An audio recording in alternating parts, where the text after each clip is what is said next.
Si Brady Murphy ay anak ng isa sa mga successful na businessman sa buong bansa. Kilala ang kanilang pamilya dahil may mga branches na ang kanilang negosyo sa iba't ibang panig ng bansa. At bilang nag-iisang anak, spoiled ito at lahat ng gustuhin niya ay kanyang nakukuha. Barkada, party, girls ang kanyang araw-araw na routine, dahilan upang ma-stress ng tuluyan ang kanyang ina na si Doña Camela. Son, bakit yata nakabihis ka na naman? Don't tell me aalis ka na naman ngayon. Wika ng Donya habang nakapamewang pa. Mom, it's Saturday. You know naman, Saturday is fun day. Nakangiting usal ni Brady. Oh, hindi lang Saturday ang fun day mo anak, kundi everyday. Ay, ano ba naman Brady? Kailan mo pa ba aayusin ang buhay mo?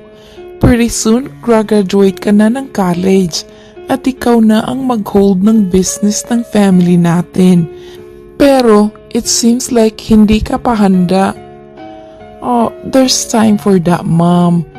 At yes, hindi pa talaga ako handang i-handle ang business na yan.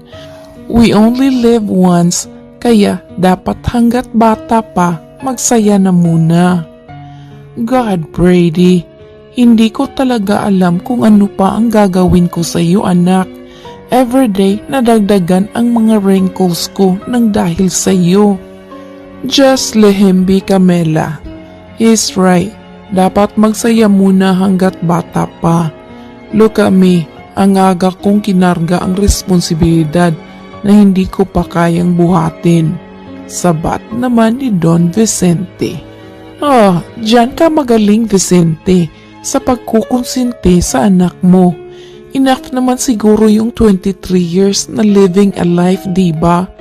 Ngayon, oras na para harapin naman ang realidad. Mom, Dad, pause na muna kayo dyan. I have to go at baka naghihintay na sila Winston sa akin.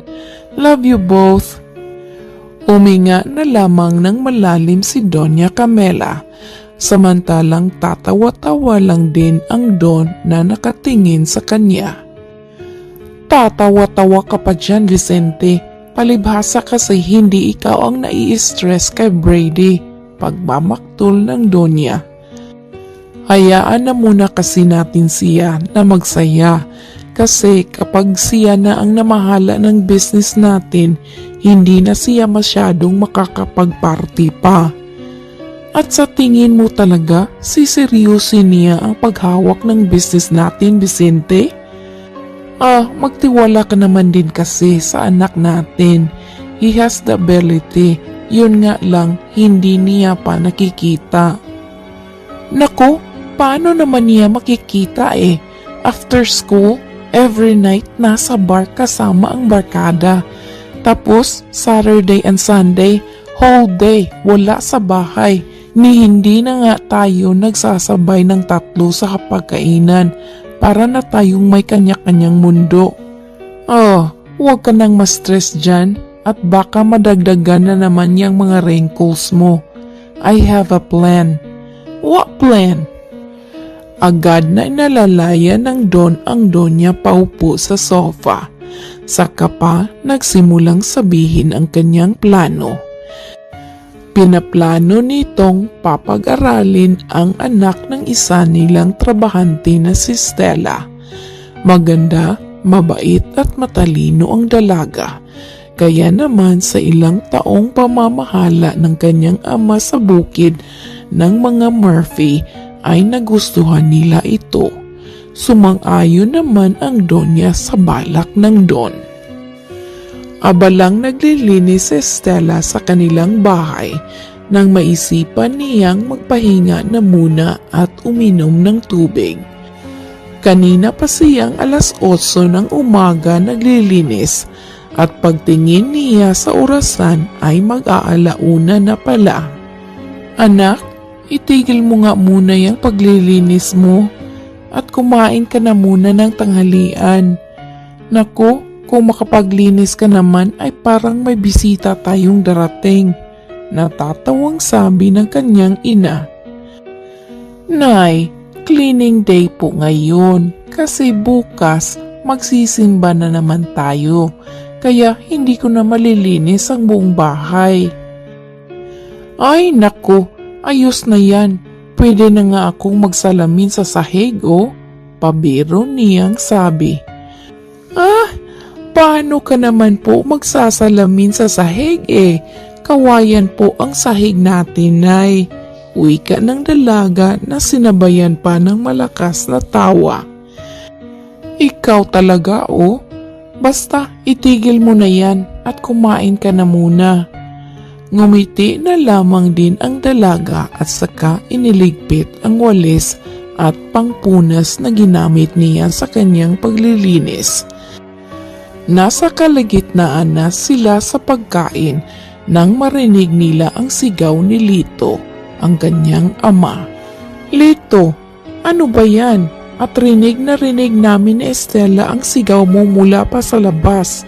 Kunot noong wika ng ina. Teka lang ha, at hihinga na muna ako.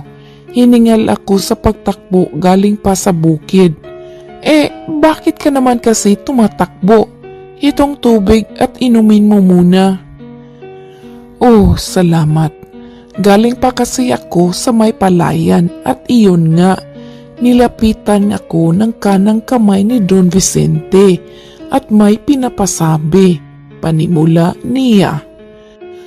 Kukunin daw nilang iskalar si Stella, muli niyang sambit. Ang kumakain na dalaga ay biglang napatigil. Ininom niya muna ang tubig na nasa kanyang harapan at hinarap ang ama sa masayang muka. Ibig sabihin ba niyan, Tay? Makakapag-aral na po ako sa kolehiyo? Masayang wika ni Stella. Oo anak, nagustuhan ka daw kasi nila dahil mabait ka at matalino. Sayang naman daw kung hindi ka magtatapos. Yun nga lang, luluwas ka ng siyudad at doon na muna maninirahan kina Don Vicente. Magtatrabaho ka sa pamilya nila sa umaga. Mag-aaral ka na naman ng gabi. Okay lang ba sa'yo yun? Ay naku, okay lang po sa akin, Tay. Basta makapag-aral lang po ako. Anak, hindi ba't mahirap yun? Pagsasabayin mo ang pag-aaral at pagtatrabaho? Baka pag-uwi mo dito, namayat ka na ng gusto. Nag-aalang sabi ng kanyang ina. Nay, kayang-kaya ko po yan. Para sa mga pangarap ko po ito. At para sa pangarap ko ring isalba tayo sa kahirapan. Maraming salamat anak at naiintindihan mo ang sitwasyon natin. Always ko pong maiintindihan, Nay. Sige na't kumain na tayong tatlo ng sabay. Nakangiti niyang usal. Sabay-sabay na silang kumain. Pagkatapos ay bumalik naman agad ang kanyang tatay Lito sa bukid. Umuwi lang talaga iyon upang sabihin ang magandang balita.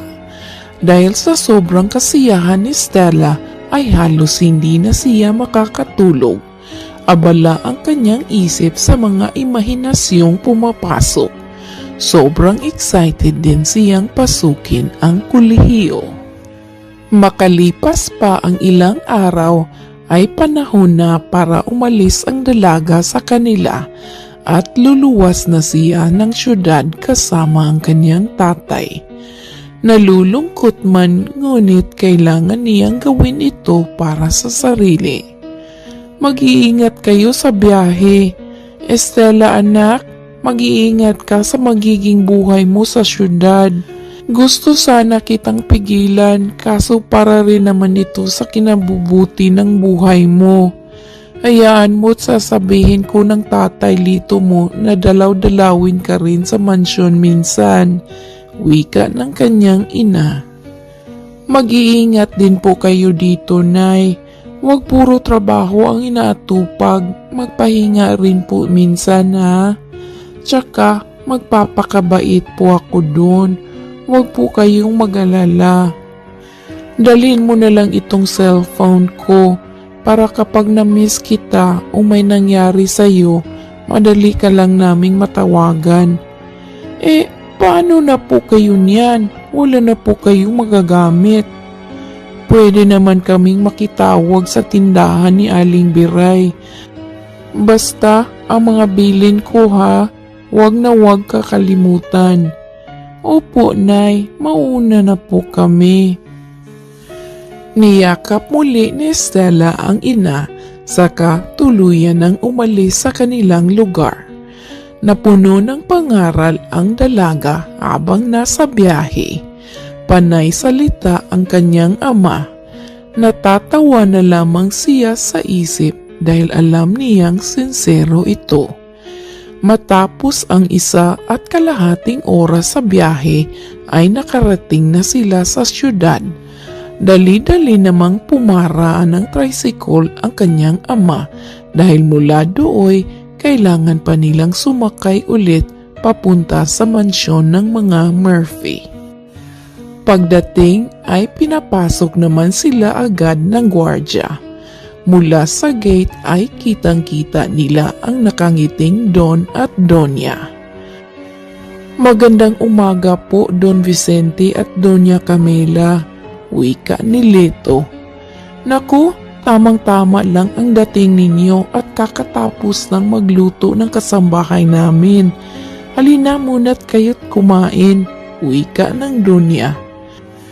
Ngumiti na lang din si Estela saka sumunod kung saan sila tutungo.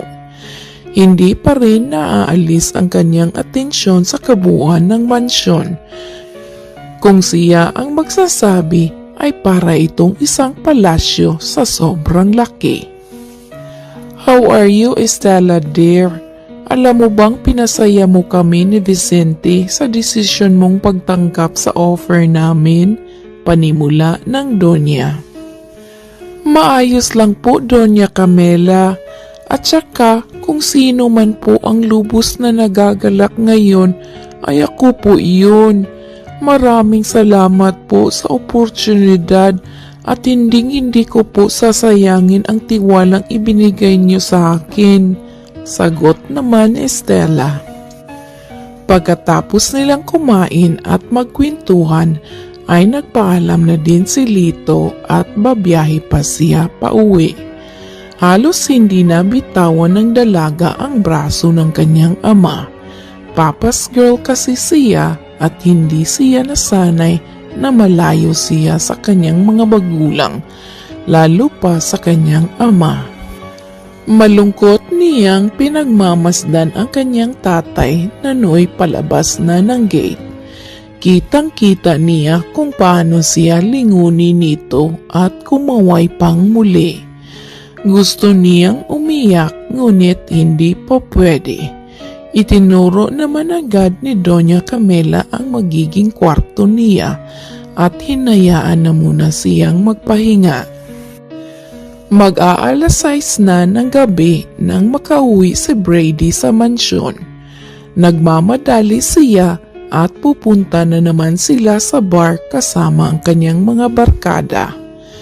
Akma na sana siyang papanhik sa kanyang silid nang makita niya paglabas ng napakagandang dilag mula sa kwarto nito sa ibaba. Kung ilang minuto siyang nakatitig dito ay hindi na niya alam. Bumalik siya sa sarili nang magsalita ang kanyang mami na nasa kanya na palang harapan. Mukha yatang nagmamadali ka na naman, Brady. Night out again? Taas kilay wika ng Donya. Ma'am, who is she? Pabalik niyang tanong sabay titig kay Estela. Hindi mo pa sinasagot ang tanong ko, anak. Aalis ka naman ba? Ang mabuti pa'y dalhin mo na yung mga gamit mo at doon ka na lang tumira sa bar. Ay, si mami talaga oh. Halos gabi-gabi na lang naninirmon. Kasi hindi na kita mahagilap. Hindi ko na alam kung saan ka nakatira, dito ba o sa bar? Ma'am, wag mo na muna akong pagalitan ngayon, nakakahiya. Kapag magaganda, para kang nanginginig dyan. Oh, nga pala, this is Estela Morales. Dito na muna siya titira since kinuha namin siyang scholar ng daddy mo. Scholar? I didn't know na may pa-scholar na pala kayo ni dad now. Magtatrabaho din siya dito, pero hindi full-time. Tutulong-tulong lang siya sa mga gawain. Magtatrabaho? You mean she's a kasambahay pala? Sort of, anak. Huwag ka na munang umalis ngayon at sabayan mo kami ng daddy mo sa hapunan. Muling sinulyapan ng binata ang dalaga na nooy naglalapag na ng mga plato sa mesa. Nakangiti ito at kitang-kita ang dalawang malalim na dimples sa magkabilaang pisngi. Napatawa siya ng bahagya. Sa isip niya'y minsan lang siya ma-attract sa isang babae, ngunit talagang sa kasambahay pa nila. Winalang bahala niya na lamang iyon at pumunta na sa kusina upang kumain. Pagkatapos nilang maghapunan ay pumanik na siya agad sa kanyang kwarto at nagbihis. Maya-maya pa ay bumaba na siya ulit at pumunta sa kusina. Manang, pwede po bang magdala kayo ng wine at glass sa garden? Nandoon lang po ako maghihintay. Utos niya. Sige po, senyorito. Papunta na siya sa likuran ng kanilang bahay kung saan makikita ang kanilang malaking hardin. Nang makita niya sa gilid si Estela na telabay kakatapos lang sa pag-iyak, ayaw niya itong lapitan dahil ayaw niyang magkaroon ng koneksyon sa dalaga. Ngunit hindi na niya napigilan ang sarili. Kinuha niya ang panyo sa kanyang bulsa at walang kibong ibinigay kay Estela. Pasensya na po, senyorito. Wika ng dalaga habang nakayuko. Look, nag-offer ako ng panyo dahil nagdadrama ka dyan. Tapos hindi mo lang tatanggapin? Pagmamaktol ni Brady. Ay, para sa akin po ba yan? Ano sa tingin mo? Forget it. Umalis ka na lang sa harapan ko at ayaw kong mabad trip ng dahil sa iyo. Walang kibong umalis si Estela sa gawi, samantalang ang binata ay dumariso na din sa likuran. Hindi niya akalaing ganoon ang magiging unang pag-uusap nila ng dalaga. Makalipas pa ang ilang araw ay tuluyan na ngang nakapag-enroll si Estela sa kanyang panggabing klase. Pansin naman din ni Brady na hindi na niya nakikita ang presensya ng dalaga kapag nakakauwi siya ng bahay. Ma'am, where is the new maid? Tanong niya sa ina. Si Estela? Wala siya kapag gabi anak dahil may klase siya. Why did you ask? Panggabi ang klase niya? Irregular student ba siya? Oh yes, at late na din siyang nag-enroll kaya napagdesisyonan namin na gawing panggabi ang klase niya. Anyway, ang aga mo naman yata ngayon. Wala ba kayong gimmick?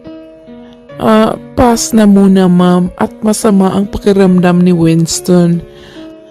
Ayaw naman naming gumimik na kulang kami sa bilang kaya we've decided na i-postpone na lang sa ibang araw. I'll go to my room na. Sige, ipapatawag na lang kita kay Manang kapag nakahanda na ang hapunan na. Tumango na lamang siya bilang sagot. Pagkatapos nilang maghapunan ay bumalik na siya agad sa kanyang silid. Imbes na plano niyang mag-online game pamatay sa oras ay hindi na niya nagawa. Lagi niyang sinusulyapan ang orasang nasa ibabaw ng kanyang pintuan. Mag-aalas 10 na pala ng gabi, ngunit hindi pa rin nakakauwi si Stella. Oh, ano sa palagay niya ang ginagawa niya? Class hours are until 9 p.m. lang. Masyado pang VIP, bulong niya sa sarili. Maya-maya pa ay naisipan na niyang kunin ang susi ng kanyang kotse at susunduin na niya ang dalaga. Brady, where are you going? It's past 10 p.m. Tanong ni Don Vicente na nasa kanilang sofa. Oh, Dad, susunduin ko ang new hire maid niyong masyadong pa-VIP. Si Stella ba? Don't worry about it. Dahil ipapasundo ko na siya kay Manong later. Nagpaalam kasi yun sa amin ng mami mo na mga 11 na siya makakauwi dahil may review pa sila after. What? Review? Anong klaseng review yan para paglaanan niya ng 2 hours? Group review yun. Alam mo namang masyado siyang prosigido para sa pag-aaral niya. Kahit na, baka ang hindi nyo alam, bulakbul yan at ginagawa pang dahilan ang pagre-review.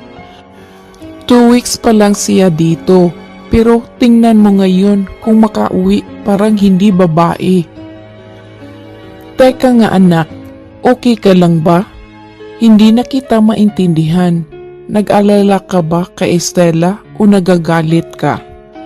Nagagalit ako. Masyadong paimportante. Bakit nagmamaktul ka dyan? That's the first time I saw you in that mood Do you like her? Natigil sila sa kanilang pag-uusap nang marinig nilang may humintong sasakyan sa labas ng kanilang gate.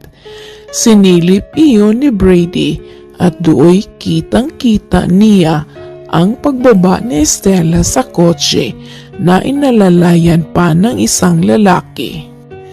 Nakangiting bumaba si Stella sa kotse ng bago niyang kaibigan na si Mercy. Kasama din nila ang boyfriend nitong si John na siyang nag-alalay pa sa kanya pababa. Salamat sa paghatid niyo sa akin, lovebirds. Nakangiti niyang sabi. No worries, Stella. Sabi mo naman din kasi masungit ang anak ng amo mo, diba? At baka hindi ka pa ipasundo kaya hinatid ka na talaga namin. Salamat talaga. See you tomorrow. Hinintay na muna niyang makaalis ang kotse ng kaibigan, saka pumasok sa loob. Pagbukas niya ng pintuan ay bumungad agad ang galit na aura ng binatang si Brady, habang si Don Vicente ay nakatingin din sa kanya. Magandang gabi, Don Vicente at Senyorito. Pasensya na po't natagalan ako. Hindi ko po kasi makat ang kwentuhan, panimula niya. Kwentuhan? Akala ko ba review ang dahilan? Ano ba talaga? Opo, Senyorito. After ng class namin, nag-review po kami ng 1 hour. Kaso, napasarap po ang kwentuhan namin after that. Kaya tinawagan ko po si Doña Camela na baka 11 na ako makauwi, pagpapaliwanag ng dalaga. At talagang hindi ka na nahiyang paghihintayin si Daddy sa pag-uwi mo? Sabayan pa ng paghahatid mo sa ibang lalaki pa uwi? Brady, enough. Ako ang nagdesisyong maghintay sa kanya dahil para masabihan ko rin ulit si Manong. Hinatid ka ba ng kaibigan mo, Stella? Pagsabat ng Don. Opo, Don Vicente. Kasama din po kasi namin ang boyfriend niya. Baka yun nakita mong lalaki, Sir Brady. Ay si John. Boyfriend siya ng kaibigan ko. I don't care at hindi ako nagtatanong. Ay naku kayong dalawa. Papasok na ako sa kwarto ko at ako'y inaantok na rin. Magsitulog na kayo. Wika ng Don habang paakyat na sa kanyang kwarto. Nang tuluyan nang makapasok si Don Vicente ay nagpaalam na rin si Estela na mauuna nang pumasok sa kanyang silid.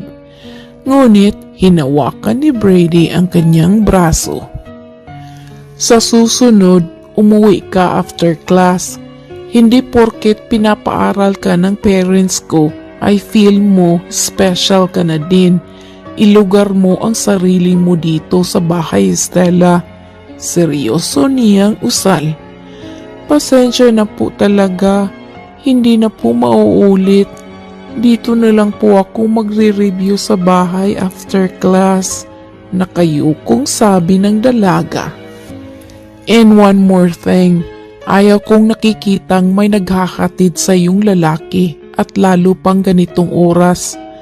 At dito ka pa talaga humihinto.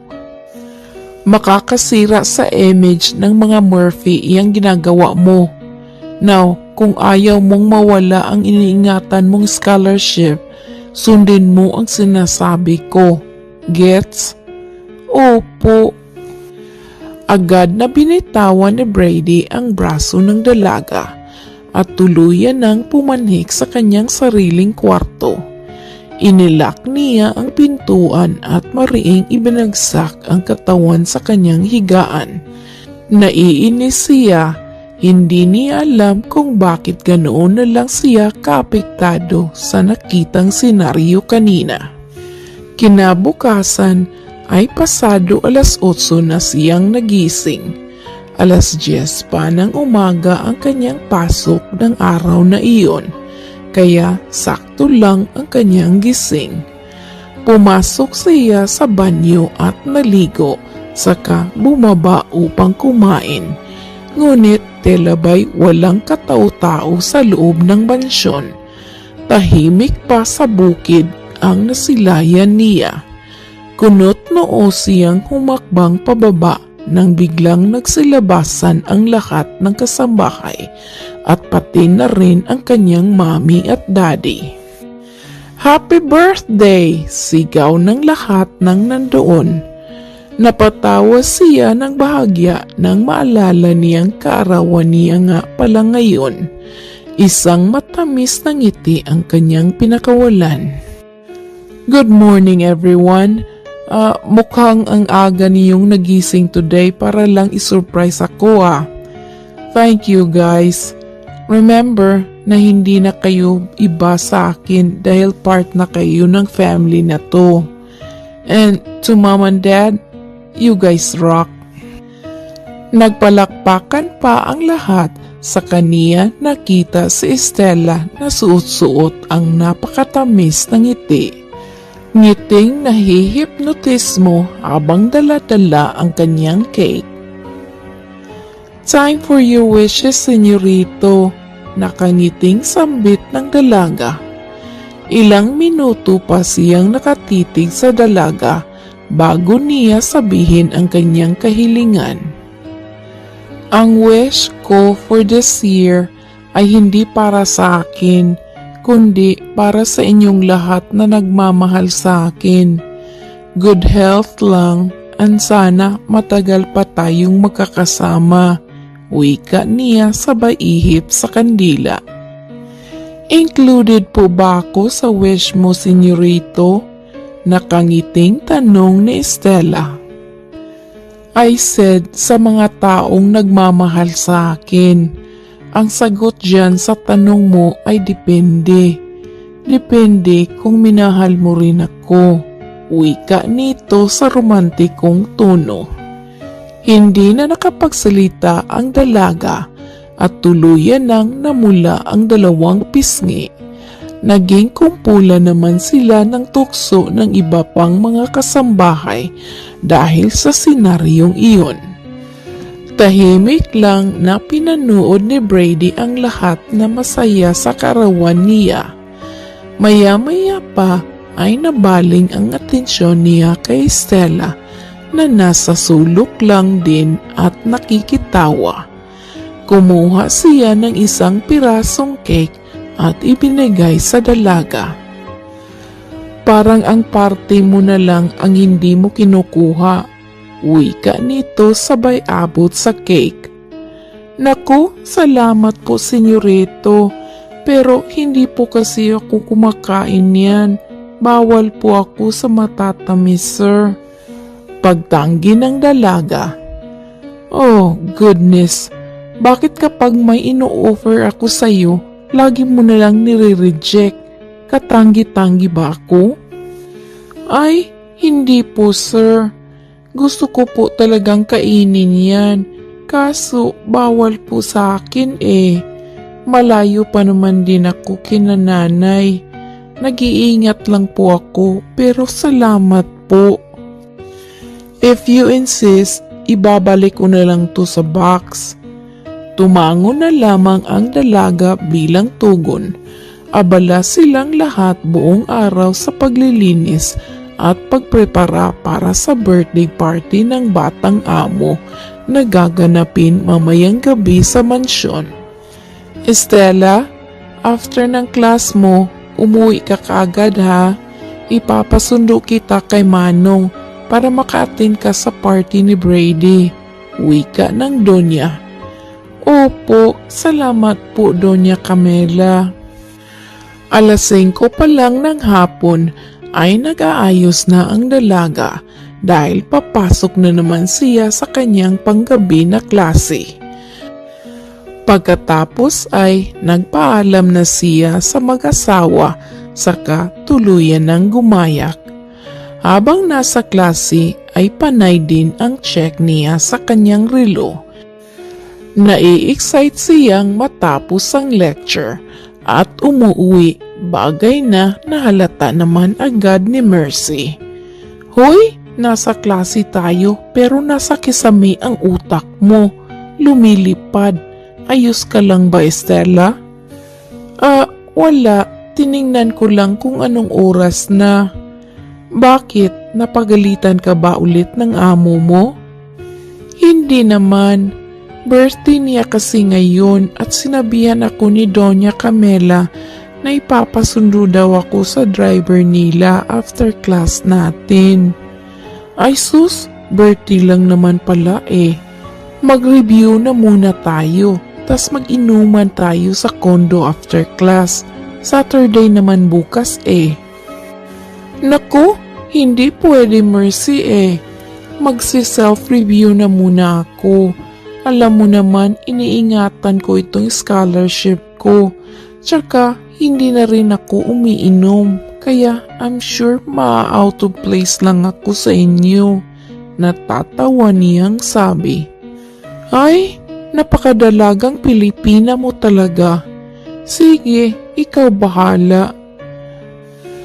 Pagkatapos ng kanilang klase, ay napag-utusan pa si Estela na magsara ng room, kaya imbis na lumabas ng maaga, siya ang pinakamatagal na lumabas. Nang maihatid niya na ang sosi sa faculty room, ay sakto namang nandoon si John. Mukhang hinihintay talaga siyang lumabas. Oh, John?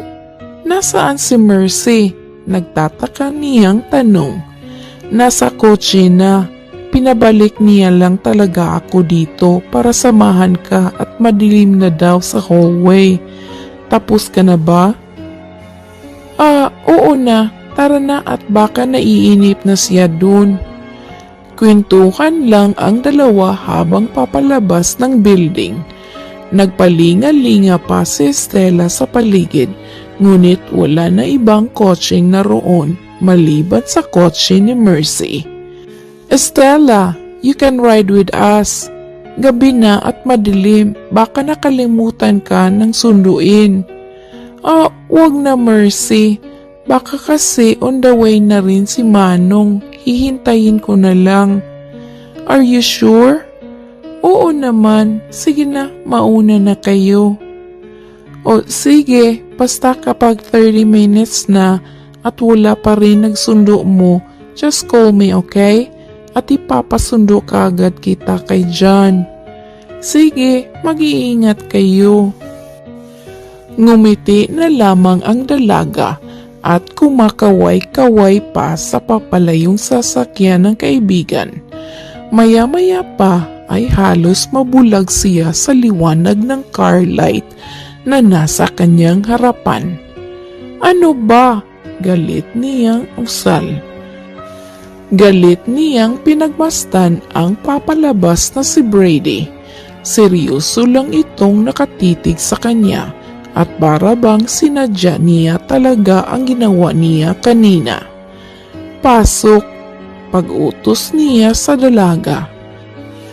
Kahit galit ay pumasok na lamang ang dalaga sa kotse at tahimik lang na naupo.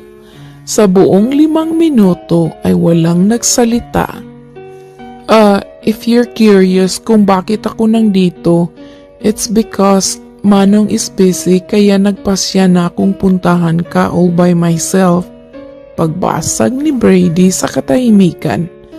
How many times do I have to tell you, Stella, na ayaw kong makitang may kasama kang ibang lalaki? Saan ba ang sinasabi ko na hindi mo naintindihan? Muling wika nito.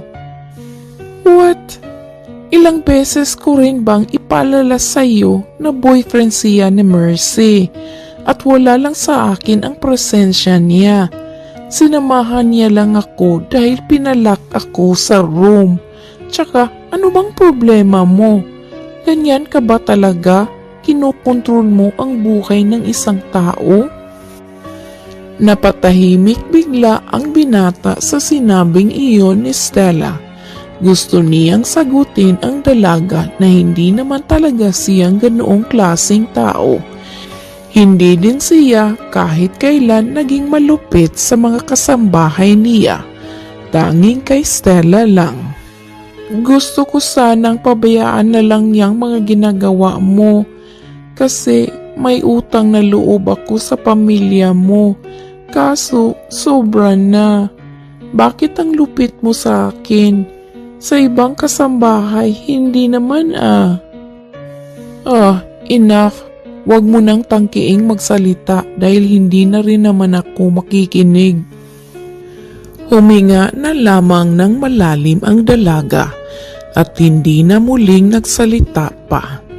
Pagdating nila sa mansyon ay nagbihis na siya agad at ginawa ang kanyang trabaho.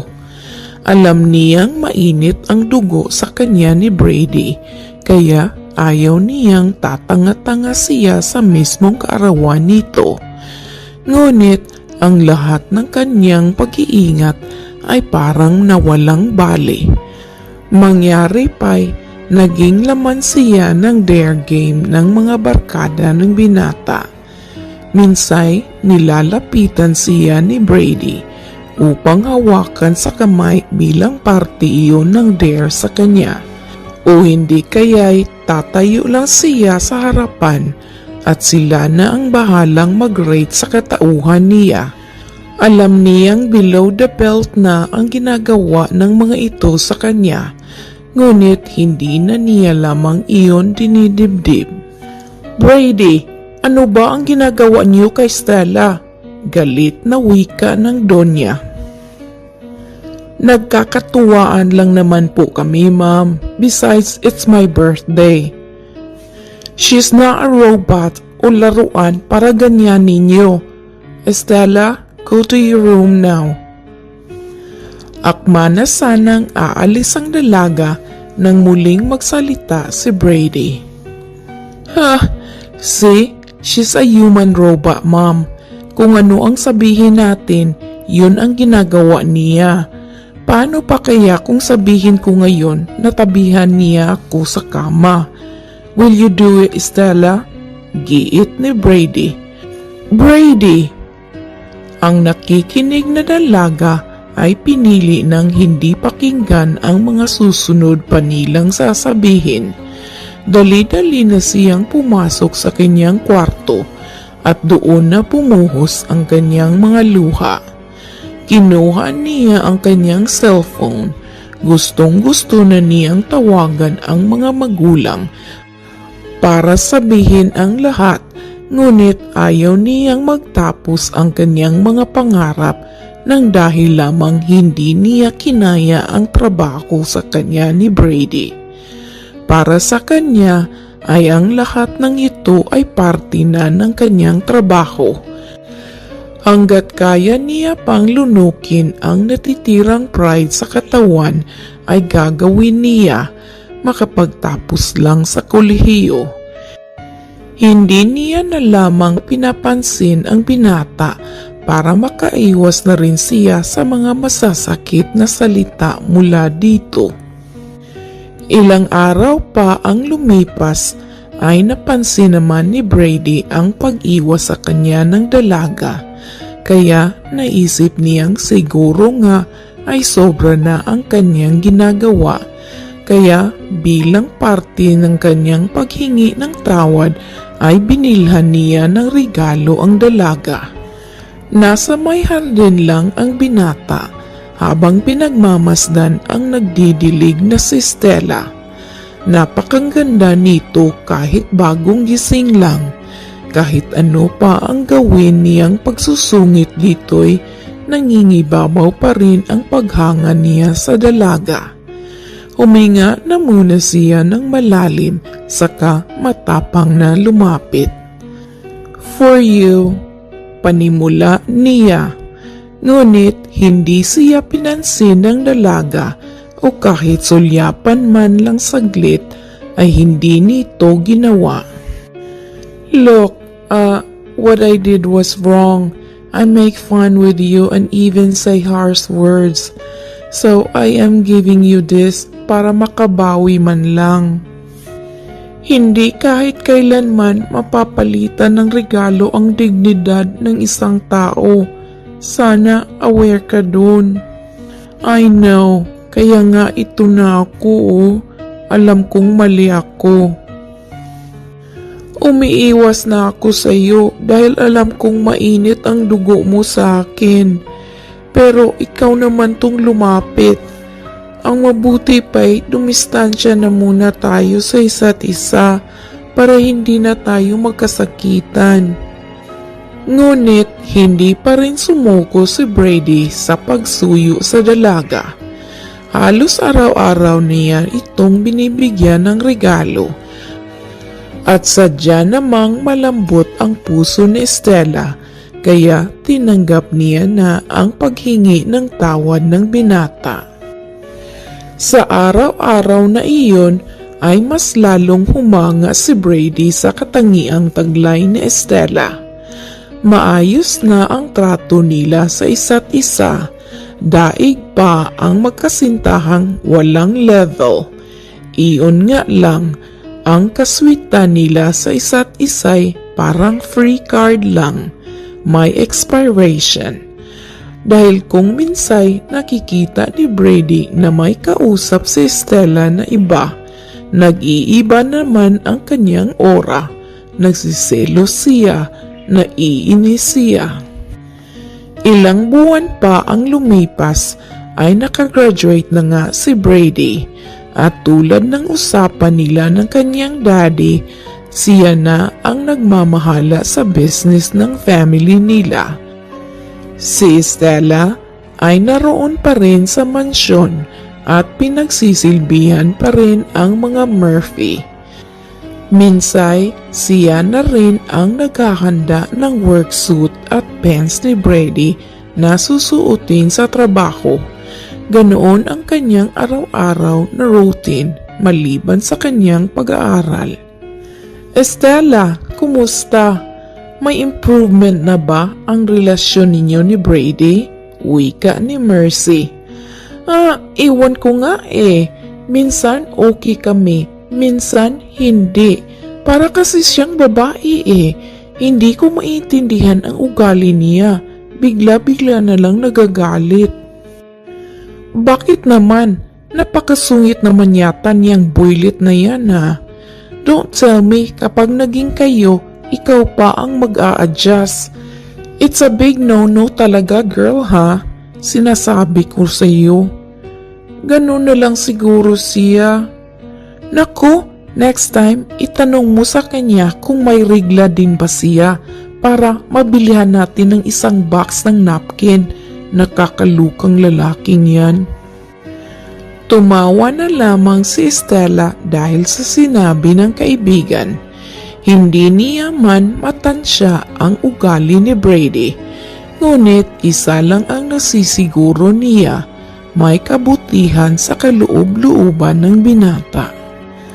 Trabaho at pag-aaral na muna ang mas inatupag ni Stella sa ngayon dahil malapit na rin siyang makagraduate ng kolehiyo. Medyo nasanay na rin siya na ang namamlansya ng mga damit ng binata at pagsuot na lang ang gagawin nito. Habang abala sa paglilinis sa kanyang kwarto, ay napasigaw siya bigla nang bumukas ang pintuan at inuluwa doon ang galit na presensya ni Brady. Diyos ko naman, Sir Brady, kinulat niyo naman ako eh. Wika niya. Ginawa mo ba ng maayos ang trabaho mo, Stella? Tingnan mo nga itong suit ko. Klarong-klaro pa ang mancha. Alam mo bang may meeting ako ngayon eh? Do you really want me to look unpresentable? Galit na wika ni Brady. Sir, hindi naman po kasi. Enough. Talaga bang masyado ka nang excited sa graduation mo? At ito ang paraan mo para makaganti sa akin? Ano? Huwag ka nang magmaang-maangan. Sinadya mo bang hindi labhan to ng maayos para mapahiya ako sa mga kliyente ko ngayon? Is that it, Stella? Sir, hindi ko po alam ang sinasabi mo. Hindi ko naman din kasi napansin ang mancha kanina habang namamlansya ako. So, hindi mo rin to napansin habang naglalaba ka? Kay simple-simple na nga lang ang trabaho mo dito sa bahay. Hindi mo pa magawa ng maayos. Dahil sa lakas ng boses ng binata, ay pinagtitinginan na din sila sa iba pang mga kasambahay. Ang napapahiyang si Stella ay yumuko na lamang at buong pusong humingi ng tawad kay Brady. Next time, be mindful, okay? Huwag mong hintayin na tawagin kitang useless ha. Wika nito sabay alis. Sa galit niyang tinungo muli ang kanyang kwarto. Napaupo na lamang siya sa sofa dahil sa inis. Maya-maya pa ay nabaling ang kanyang atensyon sa isang nakasabit na suit at pants sa gilid ng kanyang closet. Tiningnan niya iyon at napag-alamang nakaready na iyon doon. Ang ibig lamang sabihin, ang suit na ipinakita niya sa dalaga kani-kanina lamang ay ang nasuot niya kahapon. Napasapo na lamang siya sa kanyang ulo. Gusto niyang humingi ng tawad kay Stella dahil alam niyang napahiya ito. Ngunit pinipigilan siya ng kanyang pride. At dumating na nga ang pinakahihintay na araw ng dalaga, ang kanyang graduation day.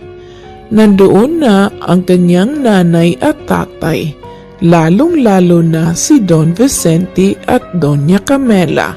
Kahit late na sila dumating, halos di na mapawi ang kasiyahang kanyang nadama.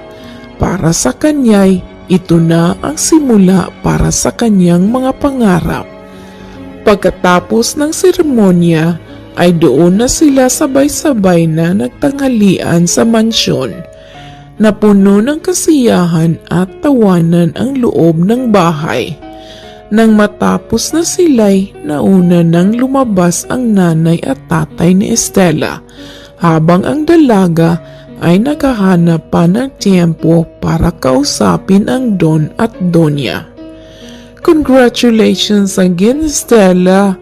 You did great! Nakangiting sabi ng Donya. Salamat po, Doña Camela. Parte po kayo ng achievement ko ngayon. Oh, no worries, Iha.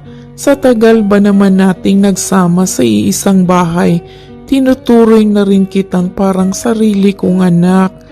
What's your plan now? Yun nga po sana ang sasabihin ko. Balak ko po sanang umalis dahil may inirecommend po kasing trabaho ang friend kong si Mercy. Pero kung papayag lang naman po kayo. Oh my goodness, bata ka. Siyempre naman, oo. Simulan mo na tuparin ang iyong mga pangarap. Naintindihan ko naman na hindi ka mananatili dito sa mansyon. Kaya ayos lang. You have a life waiting for you out there. At hindi naman ako papayag na ikukulong lang kita dito, no? So, you are free to go. Salamat po talaga, Doña Camela, sa inyong dalawa ni Don Vicente. Kahit kailan ay hindi ko po kayo nakitaan ng masamang ugali. Naiiyak niyang sabi habang yakap-yakap ang Donya. Oh, we are so thankful, Iha. At ako na rin ang humihingi ng pasensya sa mga ginagawang kagaguhan ni Brady sa iyo. Alam kong tinitiis mo lang ang lahat ng yun. But look at you now, nakaya mo. Basta, wag mo lang kaming kakalimutan, ha? Opo naman, kayo pa ba? O siya, sige na, at baka mahuli na kayo sa biyahe. Ipapahatid ko na kayo kay Manong papuntang bus station at baka hindi na kayo makahabol.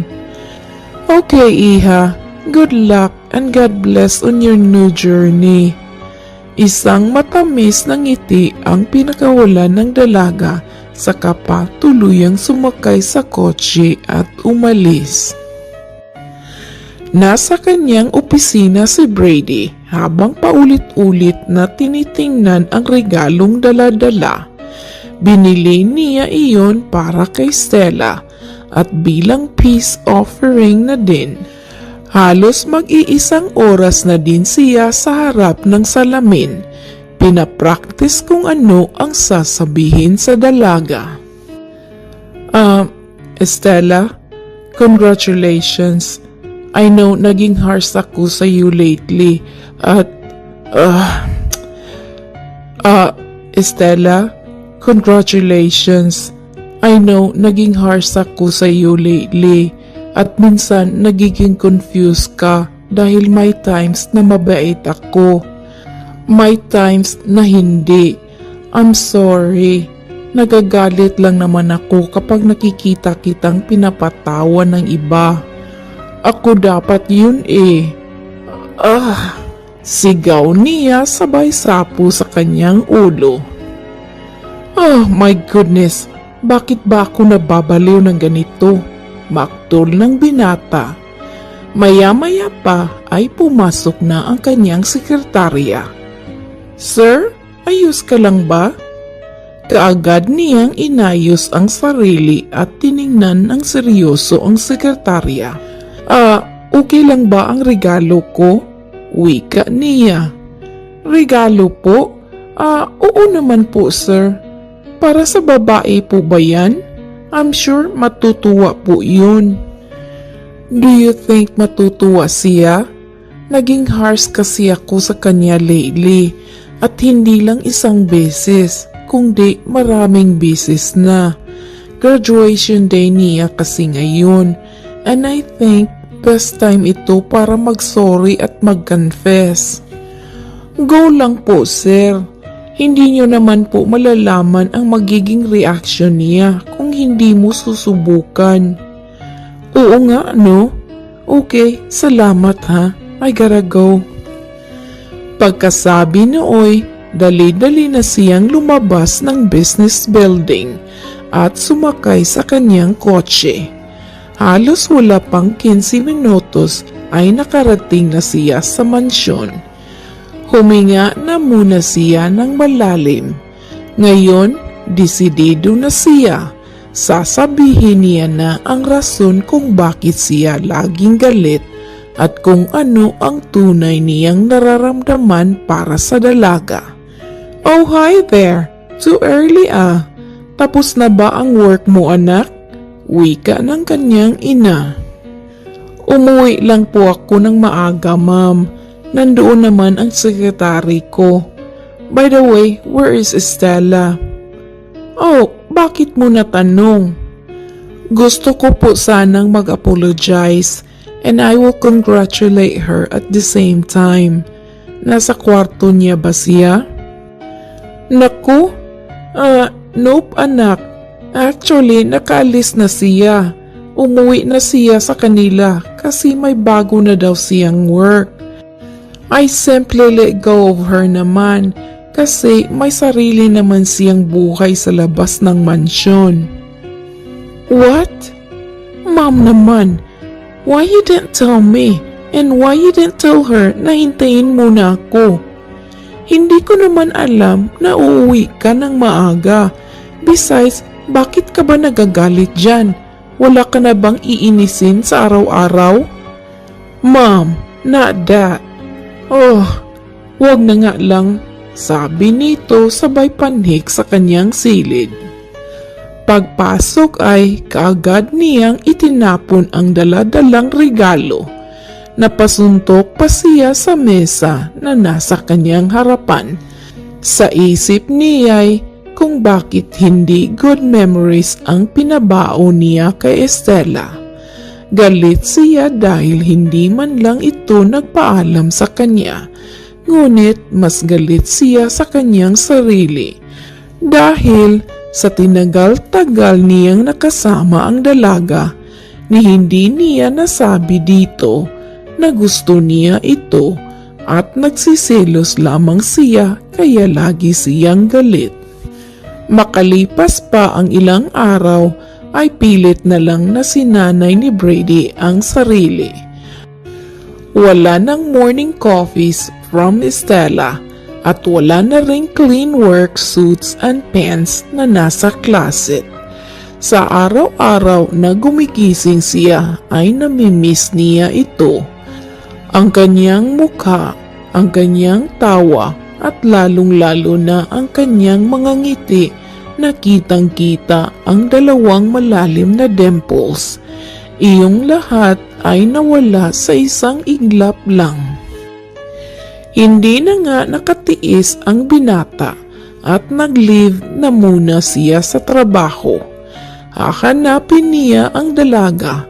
Mangyari pa'y pumunta siya sa bukid kung saan naninirahan ang mga magulang nito. Ngunit pati sila'y ayaw sabihin kung nasaan ang dalaga. Ang sinabi lang nila ay nagtatrabaho ito sa Maynila. Halos lahat na ng malalakas na koneksyon ni Brady ay nagamit na niya, ngunit wala pa ring Estella Morales ang nagpapakita. Marahil ito na nga ang kapalaran niya. Sadyang dumaan lang ang dalaga sa buhay niya, pero hindi na natili. Makalipas ang 5 taon, medyo nasanay na nga si Brady sa araw-araw niyang routine. Mas nag-focus na rin siya sa business ng family niya dahil hindi na nakakaya pa ni Don Vicente ang stress. May iniinda na rin itong sakit kaya pinanatili na lamang nila sa bahay.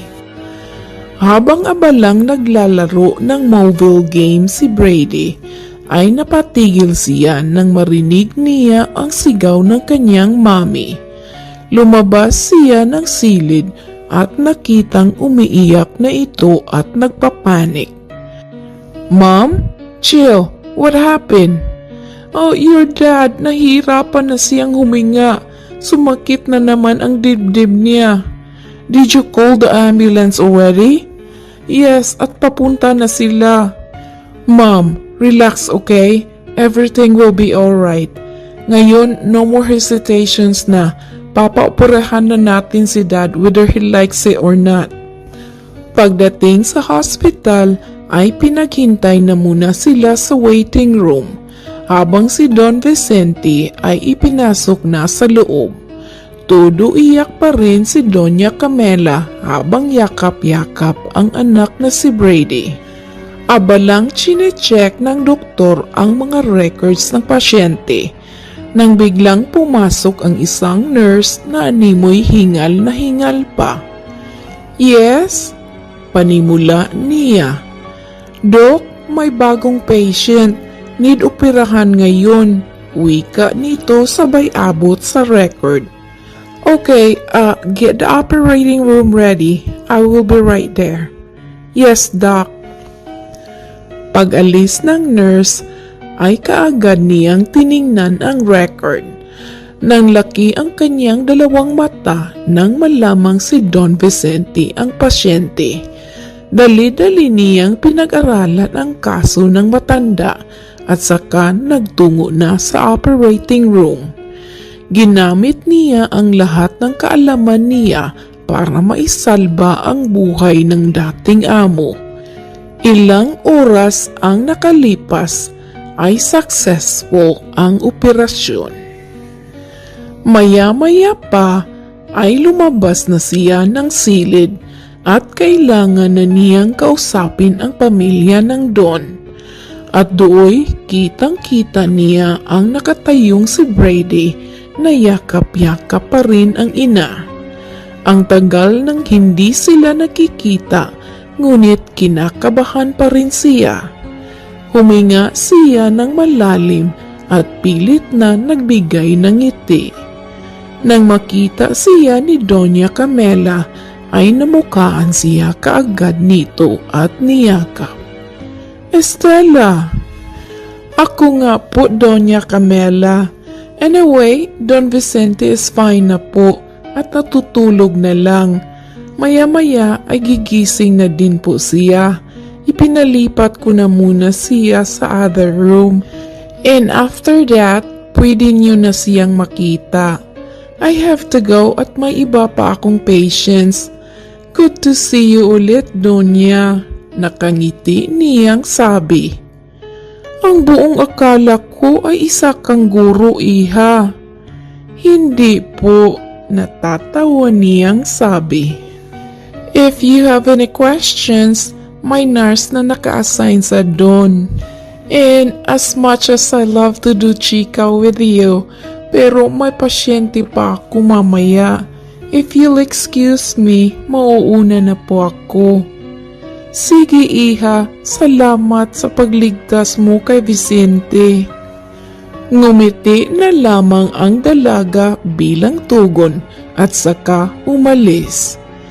Ang nakatayong si Brady ay hindi pa rin makapaniwala sa nakikita, ni hindi man lang siya nagawang sulyapan ng dalaga.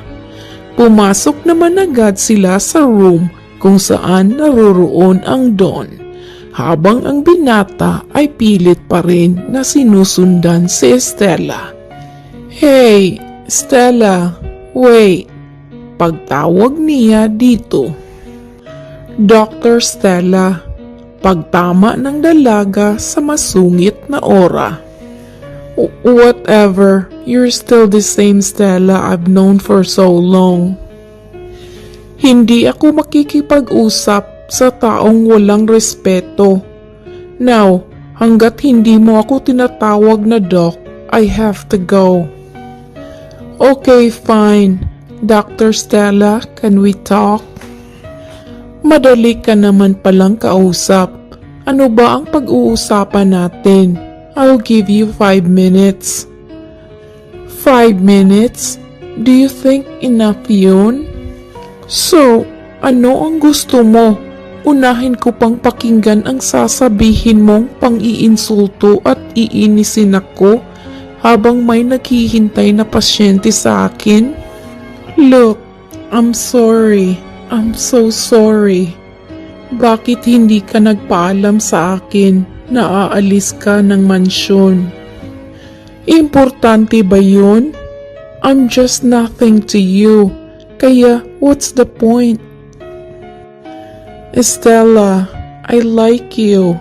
Noon pang una kitang nakita. Sorry, kasi naging harsh ako sa'yo noon. I'm jealous. Nagsisilos ako sa mga taong nagpapasaya sa'yo, which is hindi ko magawa. Hindi mo magawa dahil puro pang-iinsulto ang ginagawa mo. Sorry na nga eh.